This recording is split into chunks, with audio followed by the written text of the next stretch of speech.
¿quién es la mujer?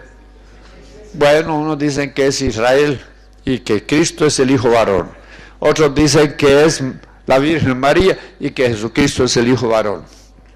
Pero todas las marcas de Apocalipsis 12 apuntan hacia ¿qué? Hacia la iglesia de Jesucristo. Miren, la mujer,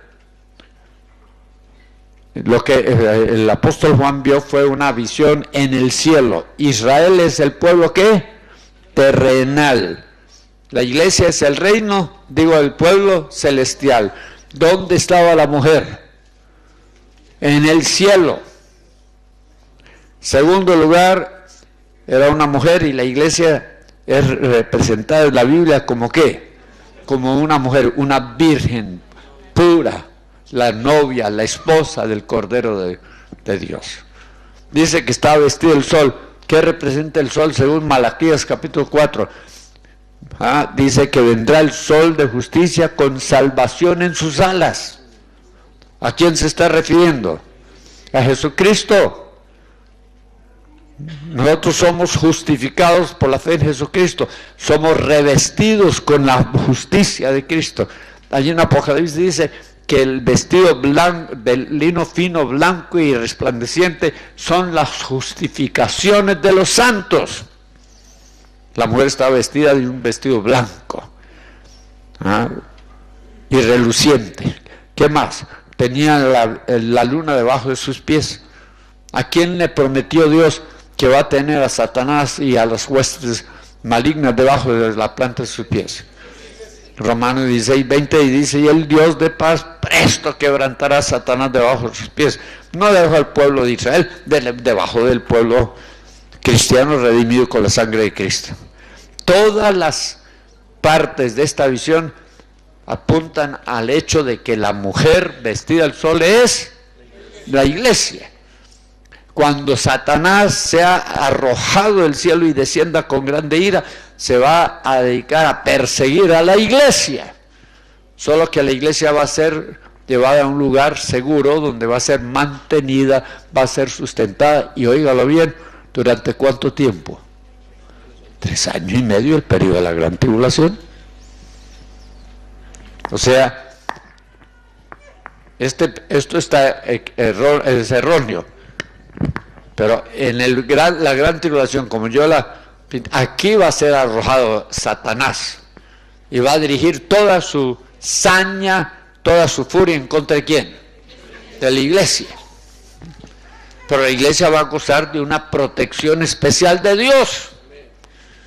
Claro, algunos van a sufrir y otros van a morir. Pero la iglesia va a sobrevivir.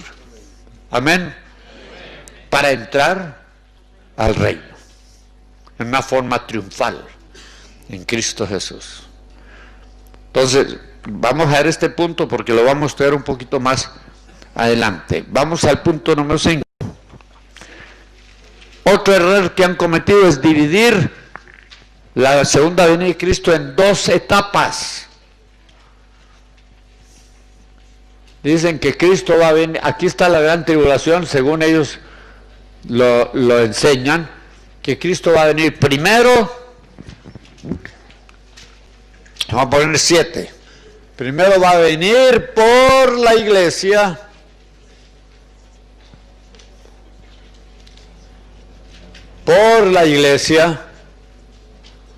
y después va a venir con la iglesia. Que Cristo va a venir por la iglesia, va a detenerse en los aires, en las nubes, dentro de la atmósfera terrestre, que los muertos en Cristo que lo acompañan van a seguir su descenso, van a recoger sus cuerpos, van a resucitar para unirse a los que quedan, los que viven del pueblo de Dios, para ser juntamente transformados y juntamente arrebatados. ¿Para qué? Para recibir a Cristo en el aire, dentro de la atmósfera terrestre. Aquí supuestamente se va a reunir la iglesia con Jesucristo. ¿Y qué va a suceder después? La teoría ya la vamos a ver, dice que la iglesia va a ser llevada al cielo para evitar el sufrimiento de la gran tribulación, y que en el cielo van a suceder las bodas del Cordero, y que en el cielo van a suceder los juicios de los creyentes para determinar sus posiciones y galardones en el reino de Dios, y que después de ese periodo de tiempo, que ellos estiman 7 años, Jesucristo va a venir con su iglesia a establecer su reino en la tierra. Ellos han dividido la segunda venida de Cristo en 2 etapas, con 3 años y medio o 7 años de separación. ¿La Biblia enseña eso? No. ¿Ah? Esa es invención humana. No. Porque entonces habrían ¿cuántas venidas de Cristo? La primera, cuando Él vino a sufrir y a morir. La segunda y después la tercera. Pero la Biblia no habla de una tercera venida de Cristo. Solo habla de 2. Hebreos 9:28 dice que Cristo vino la primera vez a morir por la humanidad y vendrá la segunda vez, pero no la tercera. Solo hay 2 venidas. Pero ellos han dividido la segunda venida de Cristo en 2 etapas diferentes. Y yo le voy a decir, hermanos, lo vamos a ver, a mi parecer no hay apoyo bíblico para esa teoría. Pero es tan popular que, mire, en algunas denominaciones se ha vuelto una vaca sagrada, que la gente defiende a capa y espada aunque no tenga ninguna base bíblica. Yo mencioné algo del periodo de la gran tribulación uno de estos días, y mencioné que yo creo que la iglesia va a pasar por gran tribulación. Después vino un joven aquí y arremetió contra mí. Yo no sé si estará aquí esta noche. ¿Ah? Yo agradezco que alguien lleve la oposición, ¿ah? Pero que tenga las bases bíblicas necesarias. Yo le dije, tráigame los textos, hermanito. Y yo no sé si vino esta noche. Lo amo, lo respeto, pero agradecería que me diera las pruebas bíblicas de lo que él cree. La Biblia dice que uno debe estar dispuesto, preparado para responder a cualquier persona que le pida razón de la esperanza que uno tiene. Uno tiene que tener sólidas bases bíblicas a todo lo que cree. Entonces, ¿ustedes creen que hay 2 etapas? Es solo una. ¿Sabe lo que va a suceder en el arrebatamiento de la iglesia? La iglesia, formada por los muertos resucitados y los vivos transformados, se va a elevar para recibir a Cristo en el aire. ¿Y qué va a suceder después? Cuando yo llegué a Santiago hace 3 o 4 días, el hermano Iván me fue a recibir al aeropuerto. Eran como las 2 de la mañana. ¿Quién recibió a quién? ¿Yo lo recibí a él o él me recibió a mí? Después de saludarnos, abrazarnos, ¿qué sucedió? Me di yo media vuelta y me volví a subir en el avión y me lo llevé a él secuestrado para Guatemala. O él dio media vuelta y se regresó a Santiago para llevarme al lugar donde yo iba a estar hospedado estos días, que es su casa de habitación. ¿Cuál de las 2 cosas sucedieron? ¿Ah? ¿Quién recibió a quién? ¿Yo lo recibí a él o él me recibió a mí? Él me recibió a mí. Y después de los saludos, me trajo a Santiago y me hospedó en su casa. ¿Qué va a ocurrir en la segunda venida de Cristo? Cristo va a descender, la iglesia lo va a salir a recibir. Y después de los actos protocolarios que van a haber allá en los aires, los saludos y todo lo que sea, ¿no? ¿Quién se va a dar media vuelta? ¿Jesucristo para regresar al cielo y llevarse a la iglesia? ¿O la iglesia va a dar media vuelta y se va a regresar a la tierra acompañando a Cristo en su descenso final para establecer su reino en la tierra.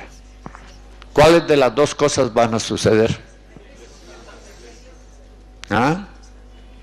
Lo que enseñan la mayoría de las iglesias, 95% de las iglesias de Chile, es que Cristo va a dar media vuelta y se va a regresar al cielo y se va a llevar a la iglesia, y que la iglesia va a estar en el cielo 3 años y medio, 7 años, mientras se derrama la ira de Dios.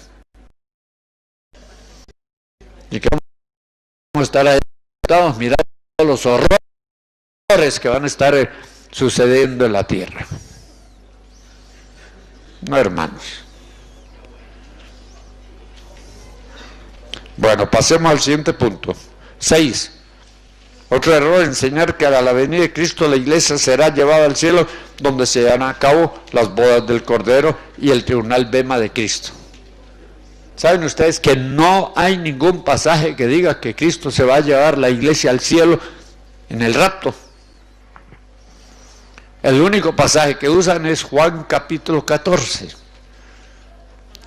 donde dice: en la casa de mi Padre muchas moradas hay, voy pues a preparar lugar para vosotros, y si me fuere, pero os prepare el lugar, vendré otra vez, y os tomaré a mí mismo, para que donde yo esté, vosotros también estéis. ¿Cuál es la casa de mi Padre?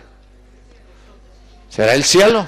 En ninguna parte de la Biblia el cielo es llamada la casa de mi Padre.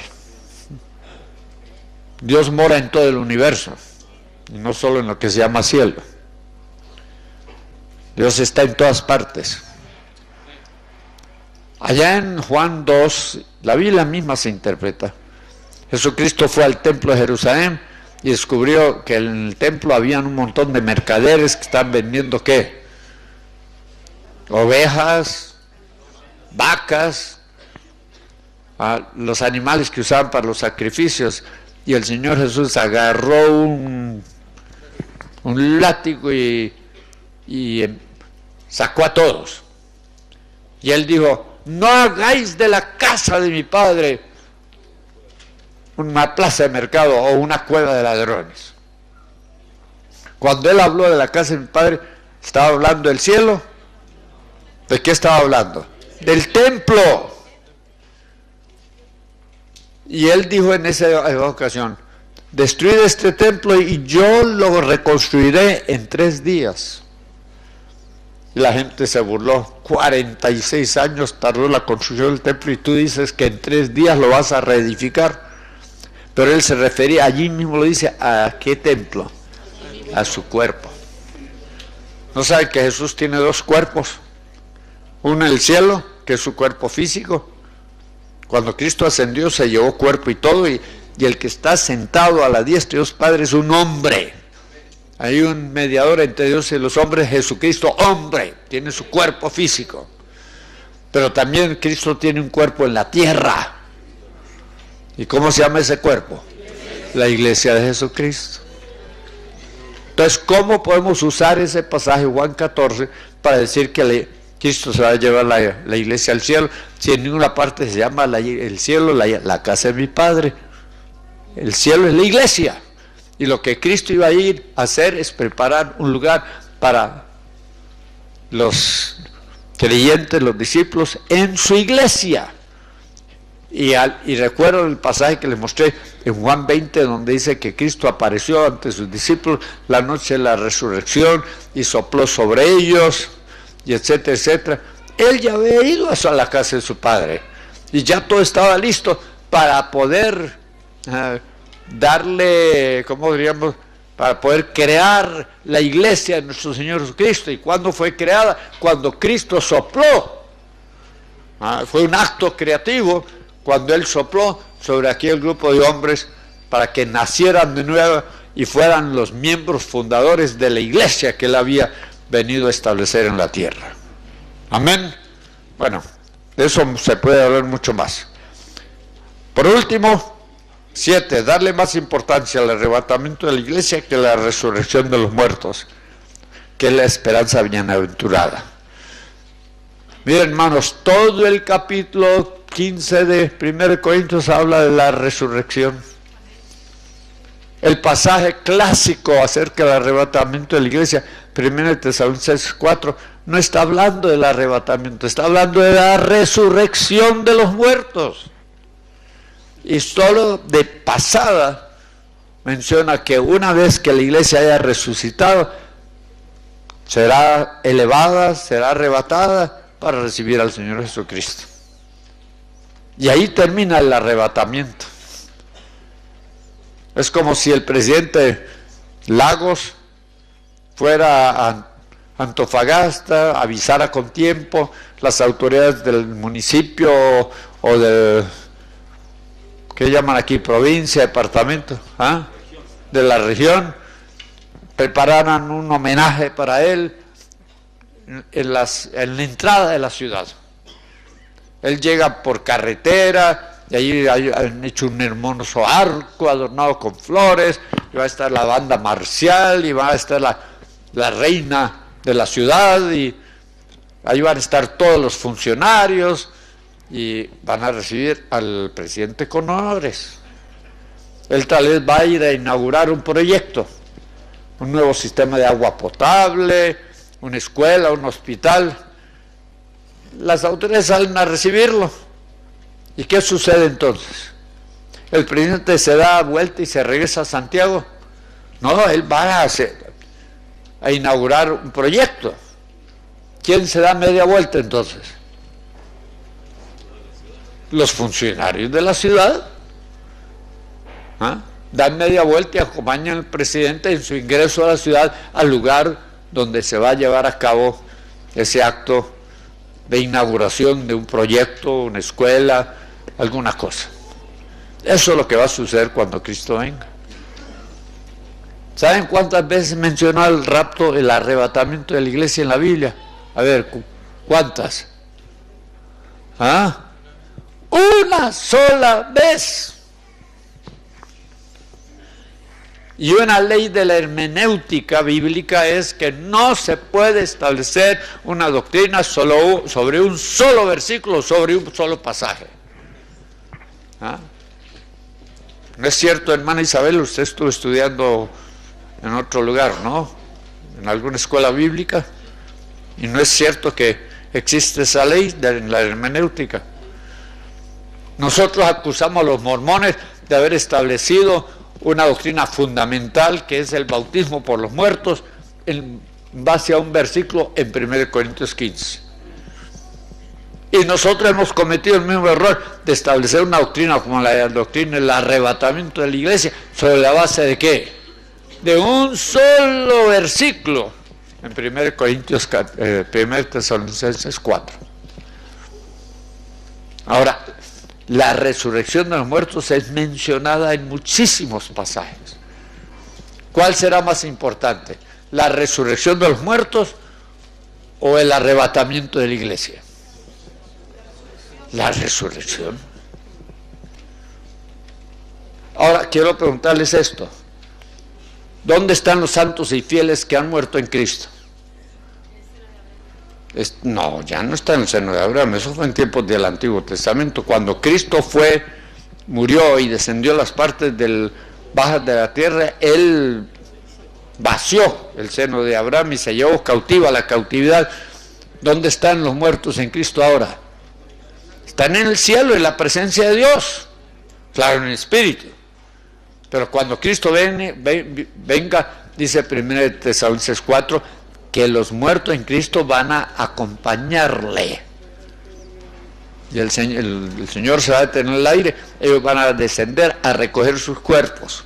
Ahora quiero preguntarles, ¿los cuerpos físicos son necesarios para vivir en el cielo? Mi esposa está en la presencia de Dios, y no en su cuerpo físico, sino en su cuerpo espiritual. Si van a venir los muertos a tomar sus cuerpos, es para vivir ¿a dónde? En la tierra y no en el cielo. ¿Ah?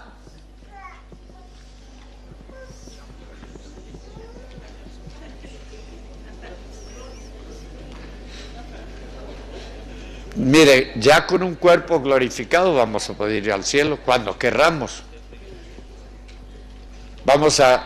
El cuerpo físico del creyente va a ser igual al cuerpo glorioso de Cristo. El cuerpo de Cristo aparecía, desaparecía a gusto, se trasladaba a grandes distancias, en un abrir y cerrar de ojos. Podía pasar días, semanas, meses sin comer porque no dependía de la comida, aunque sí podía comer. Pasaba por medio de objetos sólidos, viajaba a la velocidad de la luz, se elevaba porque no estaba sujeto a las leyes de la gravedad. Así va a ser el cuerpo nuestro. Y vamos a poder ir al cielo cuando se nos antoje ir, o cuando el Señor nos ordene ir a cumplir algún mandado que Él nos encargue. Pero si vamos a resucitar y Dios nos va a dar un cuerpo, es para vivir ¿a dónde?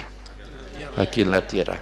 La Biblia dice que los justos heredarán la tierra.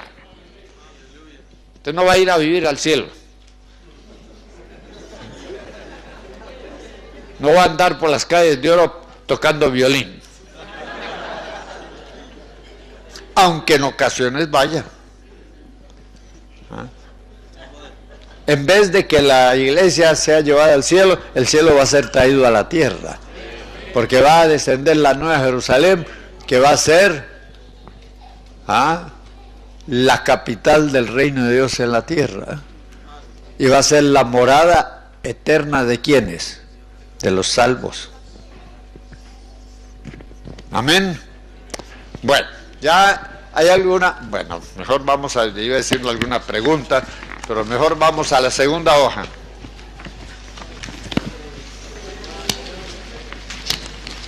Que es la primera, que dice las 12 edades. Padre, el tiempo se nos escapa. Las 12 edades ya la hemos estudiado en parte.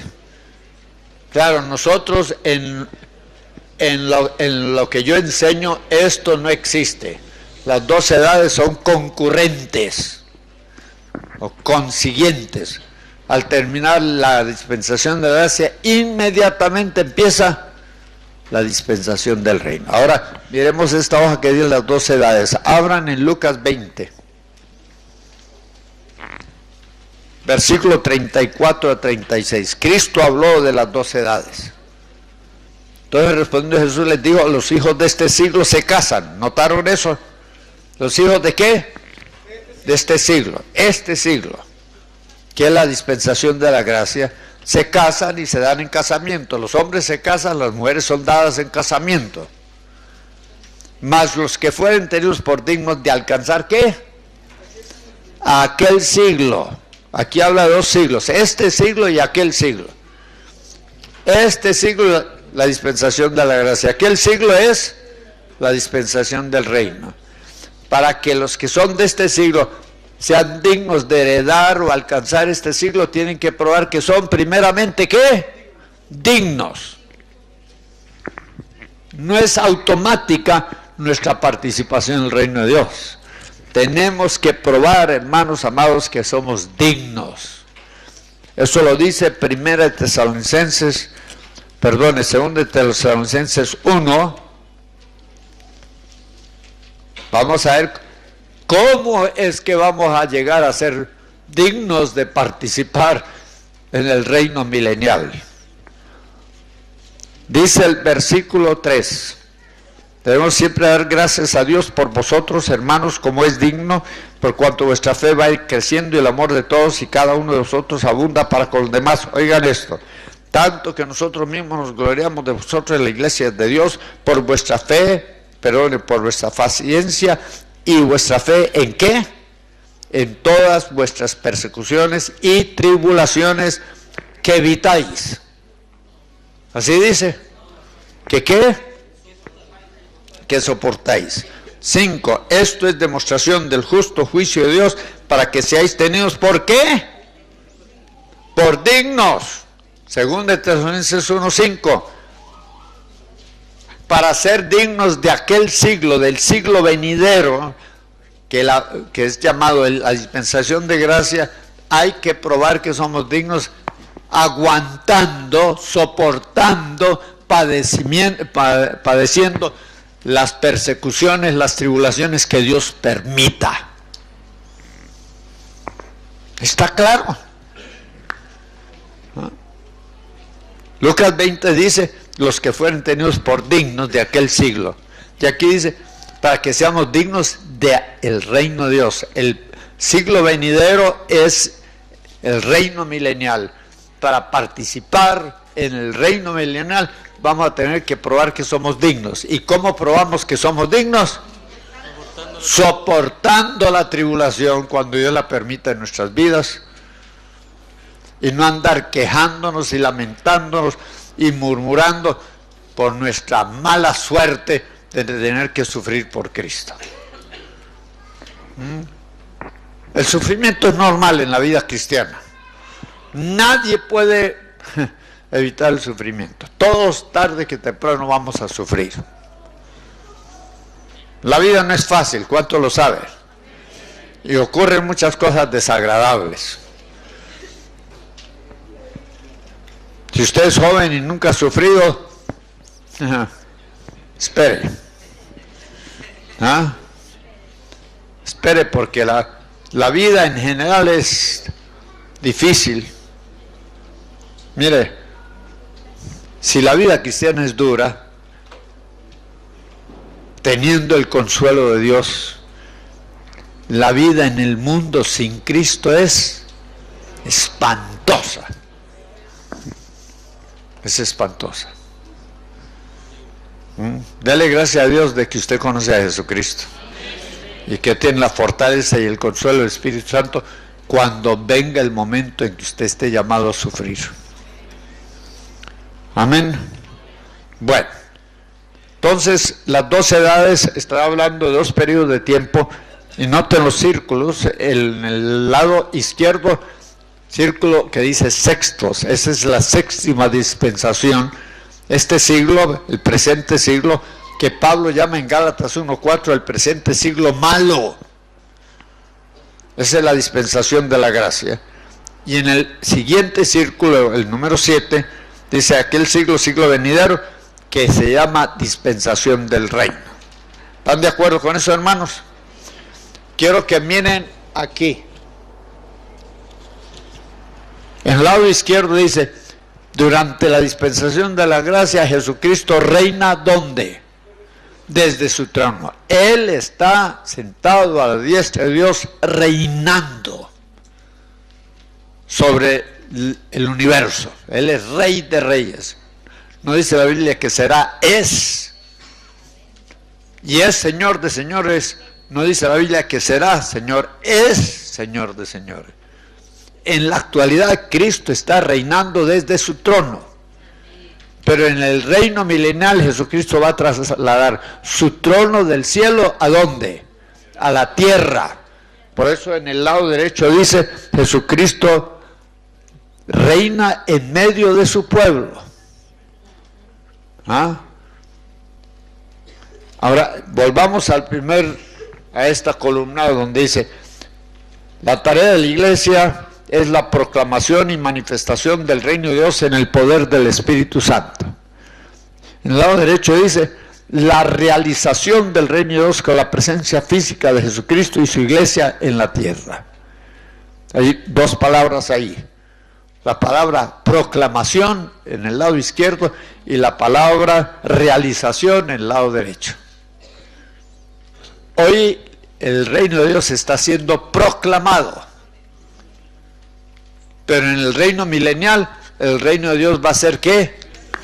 Realizado, o sea, va a ser establecido en la tierra con la presencia física de Cristo y su iglesia escogida, su iglesia vencedora. Notemos también lo que dice aquí abajo, reino de Dios, etapa 1. Hay algunas iglesias que dicen que ya estamos participando del reino de Dios, y es cierto.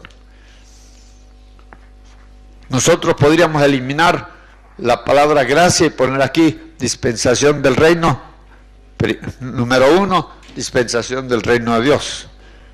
porque ya somos partícipes del reino de Dios. El reino de Dios ya está en medio de nosotros, en el poder del Espíritu Santo.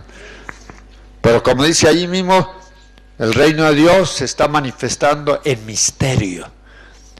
Y en la dispensación venidera, que es la dispensación del reino, el reino de Dios se va a manifestar en plenitud.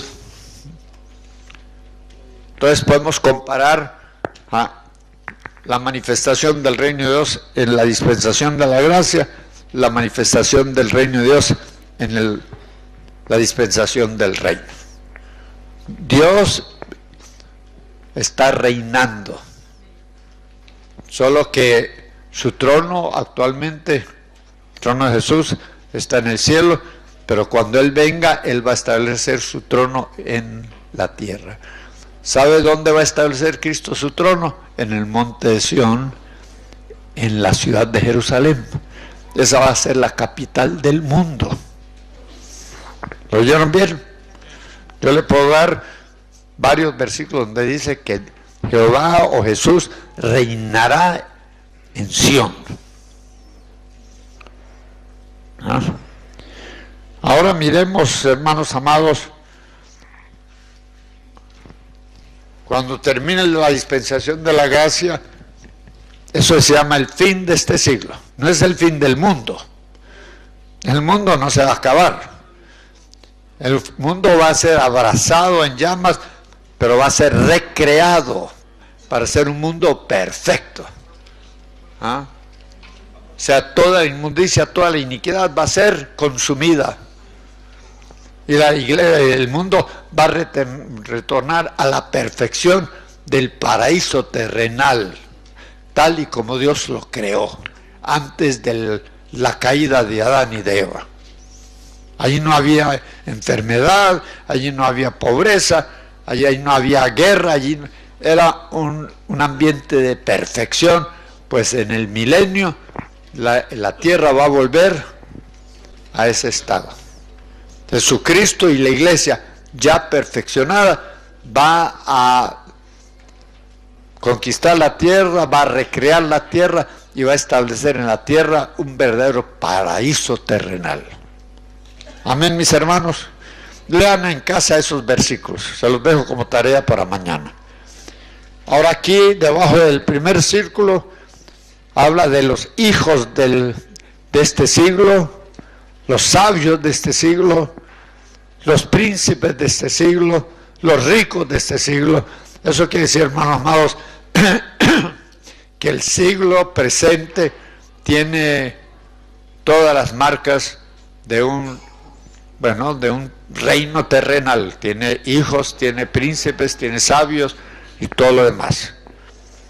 Ahora, en el otro círculo, en la parte de abajo, dice que este periodo llamado la dispensación del reino, en Efesios capítulo 1, versículos 9 y 10, es llamado la dispensación del cumplimiento del tiempo.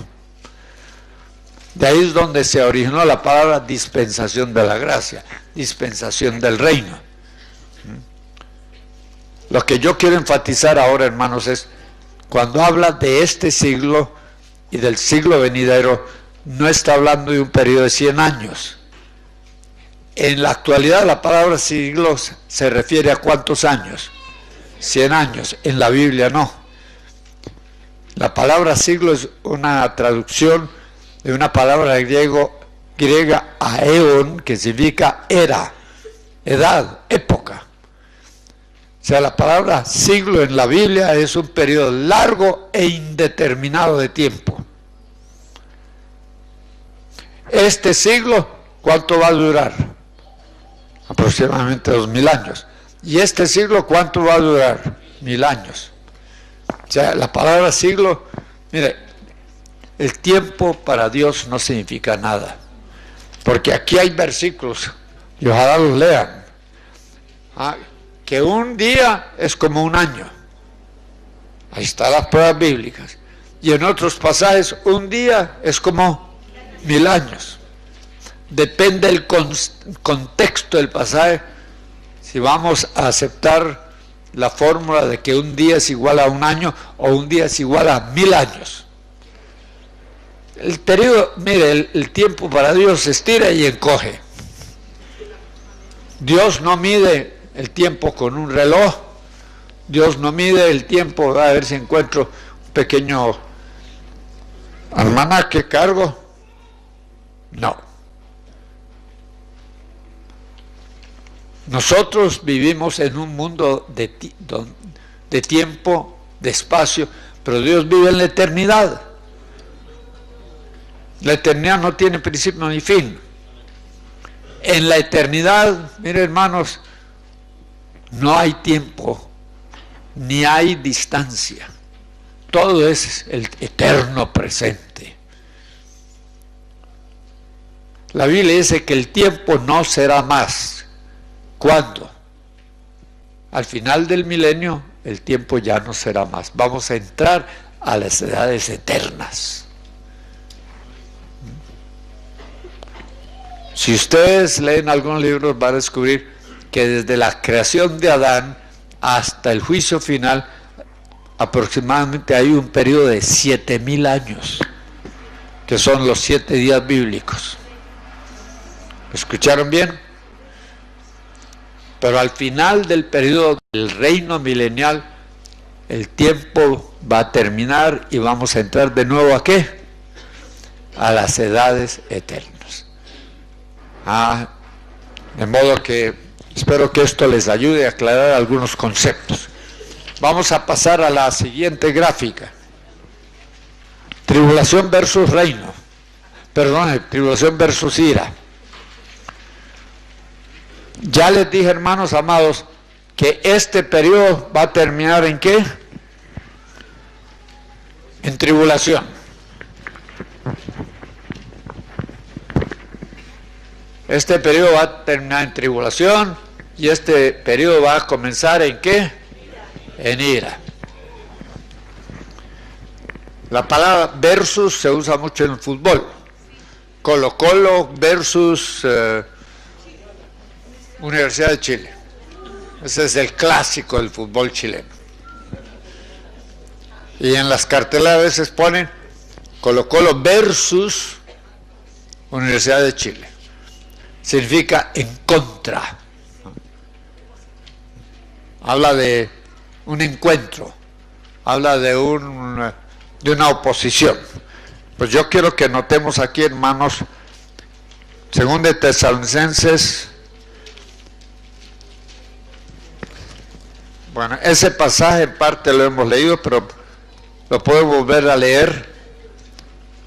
Versículo 4, tanto que nosotros mismos nos gloriamos de vosotros en la iglesia de Dios por vuestra paciencia y fe en todas vuestras persecuciones y tribulaciones que soportáis. Esto es demostración del justo juicio de Dios para que seáis tenidos por dignos ¿de qué? Del reino de Dios por el cual mismo padecéis, porque es justo delante de Dios pagar con tribulación a los que os atribulan. Primero va a ser atribulado el pueblo de Dios y después Dios va a atribular ¿a quiénes? A los que han atribulado a la iglesia. Satanás, sus seguidores demoníacos, sus seguidores humanos van a atribular a la iglesia. Pero cuando Cristo venga, se van a cambiar los papeles. Dios va a atribular a los que han atribulado a su pueblo. Esa es la ira que va a ser descargada sobre Satanás y todos sus seguidores demoníacos y seguidores humanos. ¿Lo entienden, hermanos? ¿Están de acuerdo con eso? Pues estén o no estén. Versículo 7. Y a vosotros que sois atribulados, daros reposo. Oigan eso. ¿Cuándo va a entrar la iglesia a su reposo? No. Antes de que Cristo venga o después de que Cristo venga. La teoría pretribulacional dice que la iglesia va a ser arrebatada y llevada al cielo para entrar en su reposo aún antes de la venida de Cristo. En cambio aquí nos enseña que la iglesia va a entrar al reposo después de que Cristo venga. Vean lo que dice aquí. Y a vosotros que sois atribulados, daros reposo con nosotros cuando se manifieste el Señor Jesús desde el cielo con sangre de su poder en llama de fuego para dar retribución a los que no conocieron a Dios ni obedecen al Evangelio de nuestro Señor Jesucristo, los cuales sufrirán pena de eterna perdición, excluidos de la presencia de Dios y de la gloria de su poder cuando venga en aquel día para ser glorificado. ¿Cuándo va a entrar la iglesia a su reposo? Cuando Cristo venga en gloria, no cuando venga en un rapto secreto para llevarse a la iglesia a escondidas al cielo. Eso no existe en la Biblia, hermanos. Jesús jamás habló del arrebatamiento de la iglesia. Muéstrame un pasaje en los evangelios donde hable del arrebatamiento. Más bien en Juan 17 dice: yo no ruego que los quites de la tierra, ese sería el arrebatamiento, sino que los guardes del malo, del maligno. Ese pasaje contraría y totalmente la idea de que la iglesia va a ser arrebatada y llevada al cielo, porque Jesucristo dijo: yo, Padre, no ruego que los quites de la tierra, sino que los guardes, que los protejas, que los libres de las manos del maligno. ¿Cuántos todavía quieren irse al cielo para escapar la gran tribulación? Pues su deseo puede ser legítimo, pero tristemente no se va a cumplir. De modo que no se prepare para escapar, prepárese para enfrentar, si fuere necesario, a la encarnación del diablo, que será el llamado anticristo, o el llamado la bestia. Yo francamente no estoy seguro que el anticristo sea la bestia o que la bestia sea el anticristo. La bestia va a ser un líder político. Veámoslo eso en Apocalipsis 13.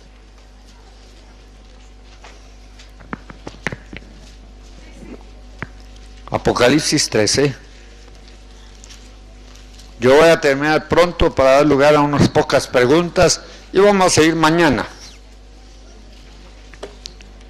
Va a ser difícil aún terminar este poco de material. Pero mire lo que dice aquí. Dice en el versículo 1: me paré sobre la arena del mar y vi subir del mar una bestia. Y el 2 dice: y la bestia que vi era semejante a. Y en el versículo 6 dice: y abrió su boca en blasfemias contra Dios, para blasfemar de su nombre, de su tabernáculo y de los que moran en el cielo, y se le permitió hacer guerra contra los santos. ¿Y qué? La bestia va a hacer guerra durante el periodo de la gran tribulación. ¿En contra de quiénes? De los santos, usted y yo. Y Dios va a permitir que algunos caigan vencidos. También se le dio autoridad sobre toda tribu, pueblo, lengua y nación. Y y la adoraron todos los moradores de la tierra, cuyos nombres no están escritos en el libro de la vida del Cordero que fue inmolado desde el principio del mundo. Y sigue diciendo que esta bestia, con el apoyo de un falso profeta, va a ordenar que todos los habitantes del mundo entero se pongan la marca. Entonces la bestia es un líder político que va a tener autoridad sobre todo pueblo, nación, etcétera, etcétera. En cambio el anticristo, a mi parecer, pudiera ser solo un líder religioso, porque en 2 Tesalonicenses, vamos a abrir allí, 2 Tesalonicenses capítulo 2, donde dice en el versículo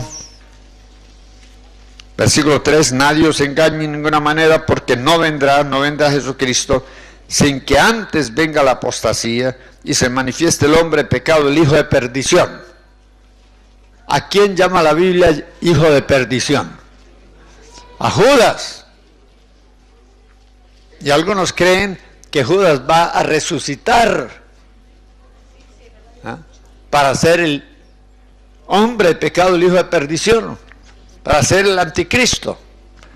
Sigamos leyendo, versículo 4, el cual se opone y se levanta contra todos los que ama a Dios, o es objeto de culto, tanto que se sienta en el templo de Dios como Dios, haciéndose pasar por Dios.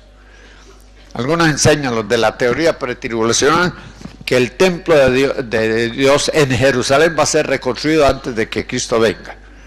Y que el anticristo, al hacer el pacto con Israel, va a tomar control de la ciudad de Jerusalén y que él se va a sentar en el templo de Jerusalén como Dios, exigiendo culto. Miren, hermanos, ¿a qué o a quién se le llama templo de Dios en la Biblia, en el Nuevo Testamento? A la iglesia.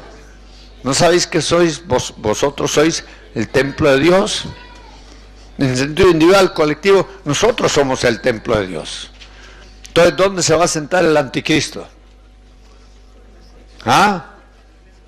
En un templo de materiales diversos en la ciudad de Jerusalén, o se va a sentar en la iglesia. Cuando se lee acerca del anticristo, y como le digo, todos estos son temas aparte. En 1 Juan dice que el anticristo es un espíritu que en los siglos del tiempo se va a encarnar en un hombre y que ese hombre se va a sentar en el templo de Dios. ¿Dónde va a surgir el anticristo? ¿En la Unión Europea, como algunos han enseñado?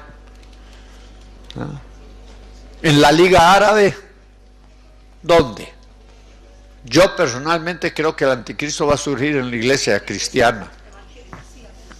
Va a ser un personaje. Algunos han pensado que el Papa que acaba de morir era un prototipo del anticristo. Algunos pensaron que el presidente Clinton, que profesaba ser evangélico y hasta maestro de escuela dominical, era el prototipo del anticristo. A mí no me sorprendería que el anticristo sea un cristiano, hasta evangélico, prominente, que sea grandemente respetado por el pueblo de Dios. Esa es la astucia del diablo. Y note lo que va a hacer. Si es el hijo de perdición, figura de Judas, va a ser un espíritu de traición. Porque Judas traicionó a su maestro. Dice, lean allí en Tesalonicenses, que se levanta. Ese es un espíritu de rebeldía. Pero donde se levanta es un espíritu de exaltación propia. Se levanta. Y después se opone, ese es un espíritu de rebelión. Y se sienta en el templo de Dios como Dios. Es un espíritu de imitación de la presencia de Dios en su pueblo. 4 cosas. Es un espíritu de traición. Es un espíritu de exaltación propia, o sea, de soberbia, de orgullo. Es un espíritu de rebelión y es un espíritu de imitación o falsificación de la presencia de Dios en medio de su pueblo. ¿Y quieren ustedes saber la verdad? Esos 4 espíritus, o que pudieron ser uno solo, ya están operando en la iglesia. ¿Cuántas divisiones? ¿Cuántos líderes que se levantan y se exaltan? Incluyendo apóstoles y evangelistas y otros. ¿Cuántas iglesias no están inundadas por la rebeldía? Y en cuántas iglesias hay un montón de manifestaciones falsas del Espíritu Santo, falsas profecías, falsas lenguas, falsas visiones que el diablo está usando para engañar al pueblo de Dios. ¿Estará operando ya el espíritu de anticristo en la iglesia? Sí, Señor. Solo falta que se encarne en una sola persona, que tiene que ser una persona eminente, que sea reconocida por todo el pueblo de Dios. Y ahí va a ser la astucia de Satanás, porque nosotros esperando el anticristo allá en la Unión Europea, esperando el anticristo en la Liga Árabe, esperando que el anticristo surja en alguna parte del mundo. ¿Y dónde está el anticristo? Ya está metido en la iglesia. Solo falta que ¿qué? Que se encarne. ¿Están de acuerdo conmigo? Muchas gracias. Me da lo mismo que estén o no estén.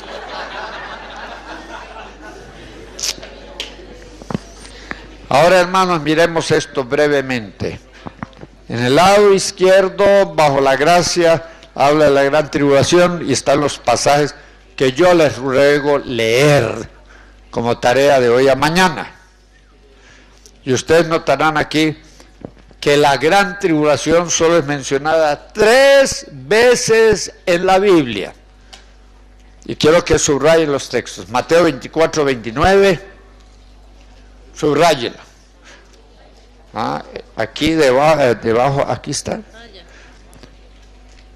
Donde dice la gran tribulación, Mateo 24, 29, subráyelo, márquelo de alguna manera. El segundo es Apocalipsis 7, 14. Y el tercero es Daniel 12:2. Son las únicas referencias a la gran tribulación en la Biblia. 12:2. En cambio, el día de la ira, el día de Jehová grande y manifiesto, se menciona docenas y docenas de veces en la Biblia.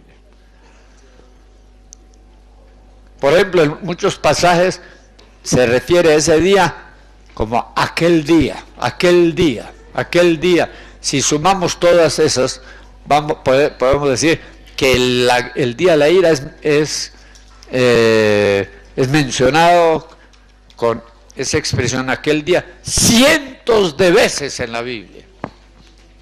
En contraste con la gran tribulación, que solo es mencionado, ¿qué? 3 veces. ¿Cuál será el evento más importante? Mire, la tribulación es un evento que no tiene mayor importancia, hermanos. Yo le voy a decir, nosotros vamos a pasar por la gran tribulación, pero no vamos a experimentar la ira de Dios. Amén. Hablamos en Primera de Tesalonicenses 3.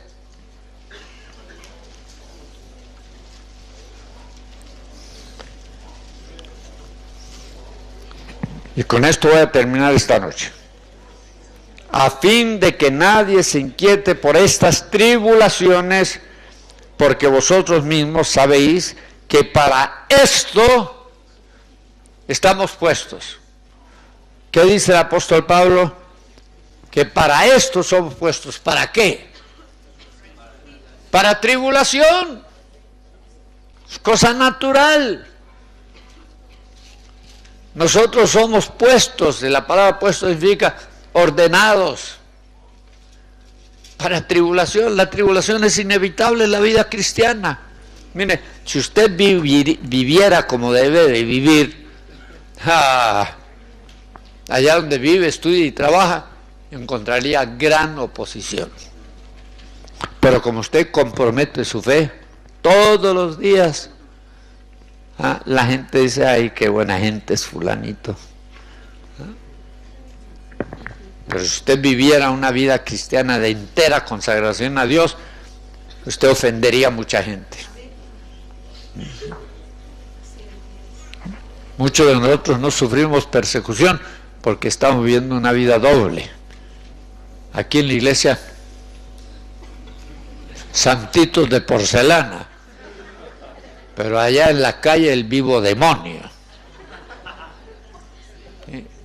Nos ponemos nuestro traje religioso evangélico para venir al templo y nos lo quitamos al salir. Ahora leamos 1 Tesalonicenses 5:9. ¿Y qué dice aquí? Fíjense que en 3:3 dice que somos puestos para tribulación, pero en 5:9 ¿qué dice? Porque no nos ha puesto, trae la palabra puesto, Dios, ¿para qué? Para ira. Dios nos advierte que hemos sido puestos para tribulación, pero que no hemos sido puestos para ira. En ninguna parte de la Biblia dice que podemos escapar tribulación. Siempre que habla de tribulación, habla de soportar, aguantar, sufrir, padecer. En cambio, cuando habla de la ira, habla de escapar. ¿Ah? Ahí mismo en el capítulo 5, en el versículo 2, dice, porque vosotros sabéis perfectamente que el día del Señor, que es el día de la ira, vendrá así como ladrón en la noche, que cuando digan paz y seguridad, entonces vendrá sobre ellos destrucción repentina, como los dolores a la mujer encinta, y no escaparán. De la ira nadie va a poder escapar. Solo nosotros los creyentes en Cristo Jesús. ¿Se acuerdan que la ira de Dios fue descargada en Sodoma y Gomorra? ¿Y quién fue el único que escapó? Lot con su familia. La mujer miró atrás, se quedó hecha una estatua de sal. Y las dos hijas escaparon con el padre, pero cuando ellas vieron la devastación, ellas pensaron que ellas eran las únicas sobrevivientes y que ellas eran las únicas que iban a salvar la humanidad de desaparecer sobre la tierra, y entonces se metieron con el viejito, lo emborracharon, lo sedujeron, y él resultó embarazando a las dos, y de ahí surgieron dos naciones que con el tiempo fueron enemigos declarados de Israel. De modo que Lot no era tan justo como pretendía, pero escapó. Era predicador de justicia, aunque después, por la maldad de sus hijas, él cayó en el incesto. ¿Sí? Bueno, entonces nosotros no podemos escapar tribulación, pero sí vamos a escapar la ira de Dios. Ahora, ¿qué va a suceder cuando Cristo venga? En su única venida. Aquí está la venida de Cristo. La iglesia, ¿qué va a hacer? Lo va a salir a recibir. Amén. Va a dar media vuelta y va a descender con Cristo a la tierra. ¿Y entramos a qué? A la ira. O sea, entramos al reino de Dios, pero la primera etapa del reino de Dios es el día de la ira. Amén. ¿Dónde va a estar la iglesia durante el tiempo de la ira? ¿Va a estar en el cielo o va a estar en la tierra? La gran tribulación lo vamos a pasar en este cuerpo físico, si es que estamos vivos en ese tiempo. En cambio, la ira la vamos a pasar en ¿qué cuerpo? Cuerpo glorificado, que va a ser inmune a todas las plagas y pestes que Dios va a derramar sobre la humanidad. Por ejemplo, Dios compara el periodo de la ira con la cautividad del pueblo de Israel en Egipto. ¿Israel dónde estaba? En Egipto. ¿Dónde? En la tierra de Gosén. Pero mientras en Egipto habían tinieblas, ¿qué había en Gosén? Había luz. Mientras en Egipto habían plagas de ranas y de moscas y todo lo demás, ¿qué había en Gosén? La tierra de Gosén estaba bajo un manto de protección divina. ¿Cuál fue la última plaga? Muerte. En la tierra de Egipto hubieron muertes en todos los hogares. En cambio, en la tierra de Gosén, ninguna, porque estaban bajo la protección divina. Eso va a pasar en el tiempo de la ira, hermanos. Amén. Vamos a estar con Cristo en la tierra, vamos a ser su pueblo, vamos a ser su ejército.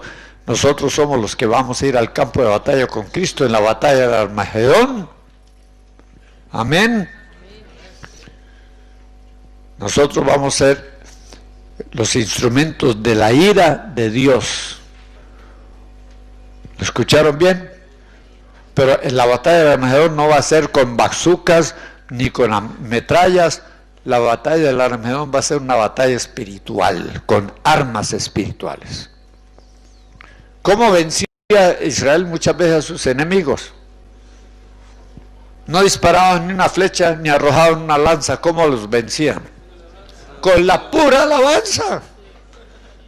Cuando empezaron a alabar a Dios en la belleza y la santidad, Dios envía a sus ejércitos angelicales a acabar con todos. Y eso va a pasar en el día de la ira. La Biblia dice que Jesucristo va en un caballo blanco y los ejércitos del cielo, que seremos nosotros, iremos detrás de él, también sentados en hermosos caballos blancos. Y la Biblia dice, y los que le siguen son llamados, son escogidos y son fieles. Nosotros, bueno, ojalá.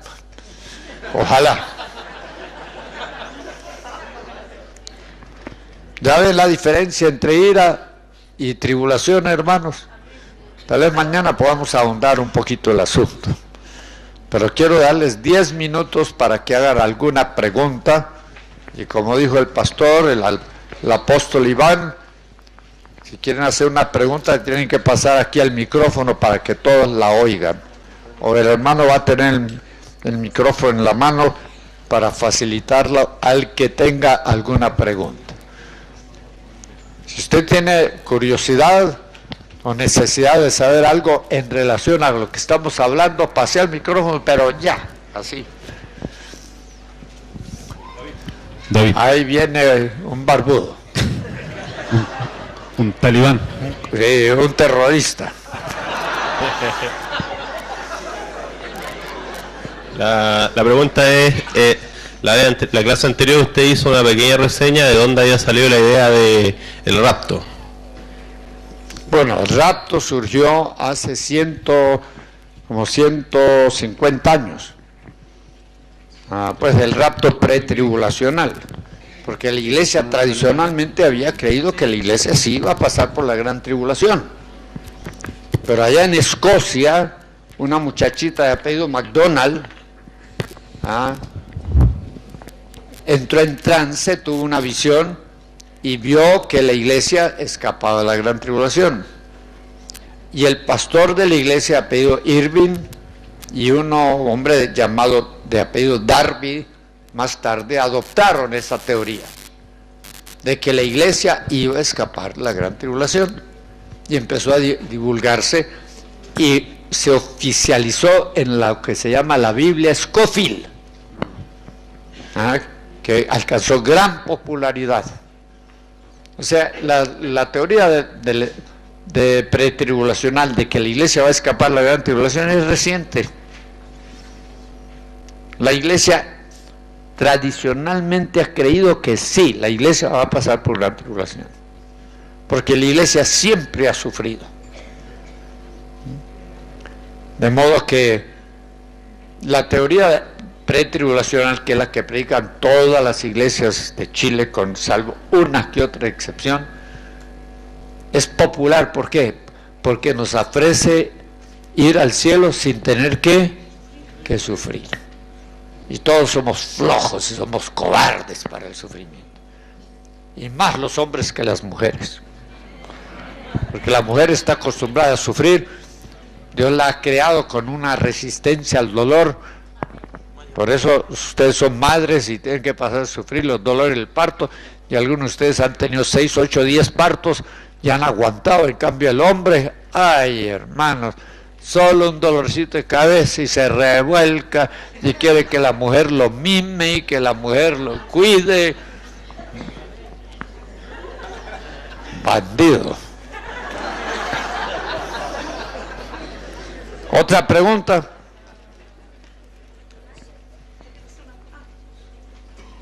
Rapidito.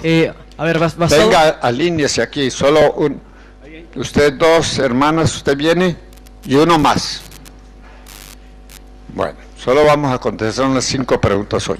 Ya, basado en la escritura donde dice que los tibios, mejor vale ser caliente o frío y no ser tibio que van a ser vomitados. Se ha dicho que en el tiempo cuando la iglesia suba, va a haber cristianos que van a ser vomitados del cuerpo de Cristo. ¿Qué hay de cierto en eso?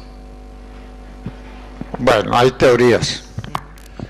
Yo sí creo que serán los creyentes santos y fieles los que van a participar en el arrebatamiento de la iglesia para recibir a Cristo y entrar con Cristo al reino. Eso significa que muchos cristianos se van a perder el rapto y muchos cristianos se van a perder el reino milenial. Muchos de ellos van a morir y van a resucitar hasta la resurrección postera, al final del milenio. No van a perder su salvación, pero se van a perder el privilegio de reinar con Cristo en la tierra durante el milenio. Esa es mi convicción personal. Eso significa que el rapto no es la totalidad de la iglesia que va a ser arrebatada, sino la iglesia escogida, la iglesia vencedora. ¿Usted cree que la iglesia hoy está preparada para irse en el rapto? En cada iglesia hay hermanos que son sinceros y que son fieles, pero la generalidad de los creyentes de hoy en día, incluyendo muchos que están aquí, no están preparados, hermanos. Y si Cristo viniera hoy, sería difícil que muchos de nosotros nos eleváramos. Siga, hermano. Por años, apóstol, hay un versículo que me ha llamado siempre la atención, que muchas veces se ha predicado sobre esto, donde dice Apocalipsis capítulo 3, versículo 10, donde dice: por cuanto has guardado la palabra de mi paciencia, yo también te guardaré de la hora de la prueba que ha de venir sobre el mundo entero, para probar a los que moran sobre la tierra. Ese versículo por años... Primero dice guardar, no dice arrebatar. Amén. Ese versículo no menciona el arrebatamiento de la iglesia. Amén. Solo que dice que en la hora de la prueba, que va a envolver al mundo entero, que es el día de la ira, Dios va a ¿qué? A guardar a los que son fieles a Él. Ese pasaje lo usan como una prueba para la teoría del rapto pretribulacional. Y ahí no habla ni de la tribulación, ni habla del arrebatamiento. Solo dice que durante el periodo de la ira que va a envolver a la tierra, al mundo entero, Dios va a guardar a los que son fieles a Él. Pastor Norman, si el anticristo sería un líder religioso, ¿el falso profeta que va a acompañar a la bestia también será un líder religioso? Sí, o podría ser el mismo. El falso profeta podría ser el anticristo. La iglesia en general piensa que es un solo personaje, pero yo más bien pienso que quizás son dos. Que uno es un líder político que va a reinar en la tierra, va a tener control de la política, la economía, etcétera, etcétera, y el otro va a ser un líder religioso que va a aparecer dentro de la iglesia cristiana y que va a tratar de convencer a los cristianos que se pongan la marca de la bestia. No tengan pena. La bestia, y le van a dar un nombre bien bonito, es nuestro amigo. Él nos apoya. Y muchos cristianos se van a dejar de seducir o engañar. Muy bien, aquí una pregunta. ¿Qué pasa? ¿Y dónde están los que han muerto sin haber conocido a Cristo? Bueno, los que han muerto sin el conocimiento de Cristo están ¿dónde? ¿En el limbo? ¿Purgatorio? En el infierno. Ahora está en el infierno. Pero después del juicio del gran trono blanco, donde van a ser juzgados y condenados, van a ser arrojados, ¿dónde? Al lago ardiendo con fuego y azufre. Ahorita está en el infierno. A ver, hermana. Venga, dele el micrófono a esa hermana porque tiene una voz un poquito suave.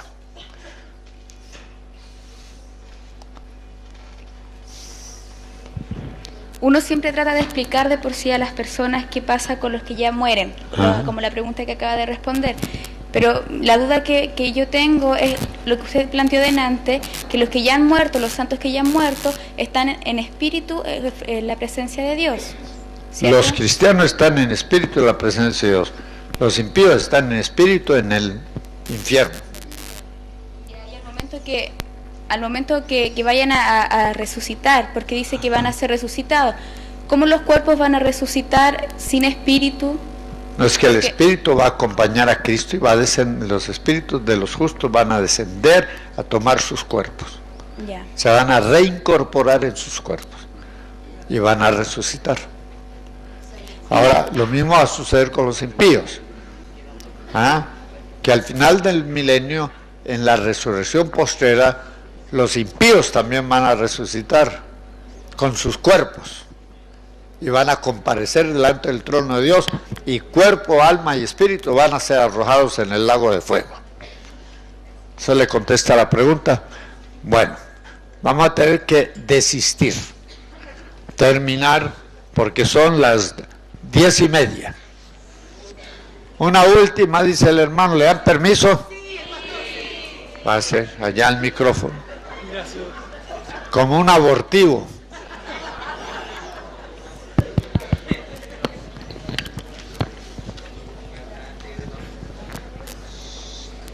Apóstol, según usted, cuando la Biblia habla de que porque vosotros sabéis perfectamente que el día del Señor vendrá así como ladrón en la noche, que cuando digan paz y seguridad, entonces vendrá sobre ellos destrucción repentina. Ese es el día de la ira. Amén, estamos de acuerdo. Durante la gran tribulación, el mundo va a estar en paz. Va a decir paz y seguridad. Mire, hermanos, la gran tribulación para el mundo va a ser un periodo de gran prosperidad material. La Biblia dice que va a ser como los días de Noé, que ¿qué hacían? O de Lot, que plantaban, cosechaban, construían, era de gran actividad económica, un boom, bonanza. Y cuando dicen, ya el anticristo o la bestia ha consolidado su poder y no hay guerras, no hay conflictos, de repente cae la destrucción sobre ellos. El día de la ira está caracterizado por una palabra: destrucción. La gran tribulación es un periodo de prueba para el pueblo de Dios.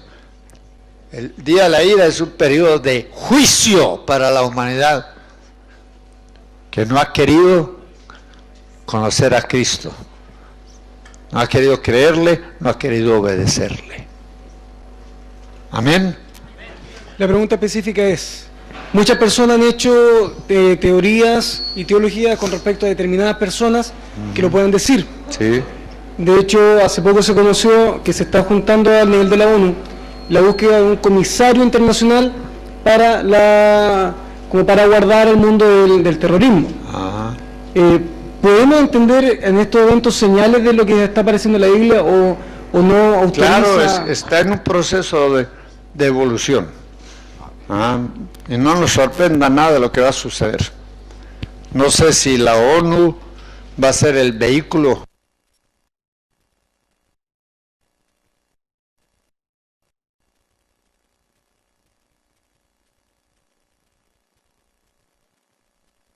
hermano. Iván, el apóstol, ¿dónde está?